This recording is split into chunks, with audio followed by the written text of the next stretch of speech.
Apple Apple Apple, सारी दुनिया में एप्पल का डंका बजता है और तुम भी सोचते हो कि मेरे जेब में भी एप्पल का फोन होना चाहिए। तो वो दिन ज्यादा दूर नहीं है, फ्लिपकार्ट का बिग बिलियन डेज और अमेज़न ग्रेट इंडियन फेस्टिवल जल्दी ही लाइव होने वाला है, सिर्फ 15 से 20 दिन के अंदर। एग्जैक्ट डेट बताऊं तो देखो 2023 में 8 अक्टूबर को ये सेल चालू हो गई थी और दिवाली थी 12 नवंबर को, तो एक महीने का गैप था। इसी तरह 2024 में 30 सितंबर को सेल चालू हो गई थी और दिवाली 31 अक्टूबर को थी। बात करो 2025 की, तो ये साल है, इस साल दिवाली है 21 नवंबर को और सेल शायद चालू हो सकती है 18 से लेके 21 तारीख के बीच के अंदर, सितंबर में ही। तो देर किस बात की, आते हैं सीधे आईफोन्स के ऊपर। तो देखो सबसे पहले अगर तुम्हें आईफोन 12 मिल रहा होगा तो उसे लेना ही नहीं है, तुम्हें फ्री में मिल रहा तो ले लेना, बाकी पैसे देके उसे नहीं लेना। सीधे आता है आईफोन 13 के ऊपर। 13 तभी तुम लेना अगर तुम्हारा बजट टाइट है, क्योंकि उसमें तुम्हें भद्दा सा नॉच देखने को मिलता है, आउटडेटेड फोन लगता है ना, उसकी ज्यादा बैटरी चलती है और टाइप सी पोर्ट तो उसके अंदर देखने को ही नहीं मिलता, लाइटनिंग पोर्ट मिलता है। बट अगर तुम्हें इस सब चीजों से फर्क नहीं पड़ता तो उसका प्राइस 32,000 से लेके 35,000 के आसपास आ जाएगा, तो तुम उसे बाई कर सकते हो। बाकी बात करो आईफोन 14 की, तो वो शायद इस साल भी सेल के अंदर नहीं आने वाला है, सब लोग तो यही बोल रहे हैं। बट अगर आता है तो उसका प्राइस अराउंड 40,000 के आसपास हो सकता है और मैं तुम्हें ये रिकमेंड नहीं करूंगा। इससे अच्छा तुम आईफोन 13 ले लेना,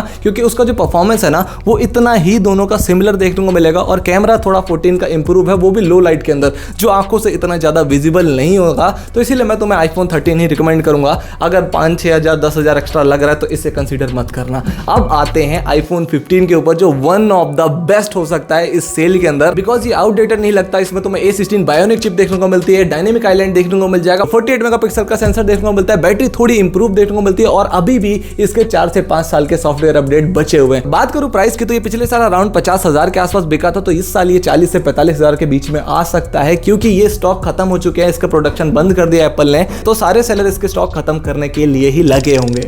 और अब आते हैं आईफोन 16 के ऊपर, जो एकदम ही लेटेस्ट है 17 के आने से पहले तक। इसमें तुम्हें A18 बायोनिक चिप देखने को मिलने वाला है, 48 मेगापिक्सल सेंसर देखने को मिलने वाला है। इसमें तुम्हें कैमरा मच इंप्रूव देखने को मिल जाएगा 13 और 14 से, 15 से भी थोड़ा बेटर कैमरा देखने को मिल जाएगा। बाकी बात करो इस पे डिस्प्ले की, तो डिस्प्ले थोड़ा इंप्रूव देखने को मिल जाएगा, बैटरी लाइफ थोड़ी और इंप्रूव देखने को मिल जाएगी और इसमें तुम्हें एप्पल इंटेलिजेंस भी देखने को मिल जाएगा, जो किसी काम का नहीं था, जैसे कैमरा बटन किसी काम का नहीं है। बट फोन अच्छा है यार, तो इसका प्राइस आएगा अप्रॉक्स 55,000 के आसपास आ सकता है, 58,000 भी जा सकता है, क्योंकि ये थोड़ा लेटेस्ट है। और हाँ, एक और फोन था एप्पल का, आईफोन 16e, तो मेरे हिसाब से उसे कोई नहीं लेने वाला। अगर लेते हो तो तुम उसका प्राइस मैं बता देता हूं, अराउंड 45,000 के आसपास आने वाला है। अभी वो 54-50,000 का चल रहा है, तो अगर लेना चाहते हो तो ले लेना।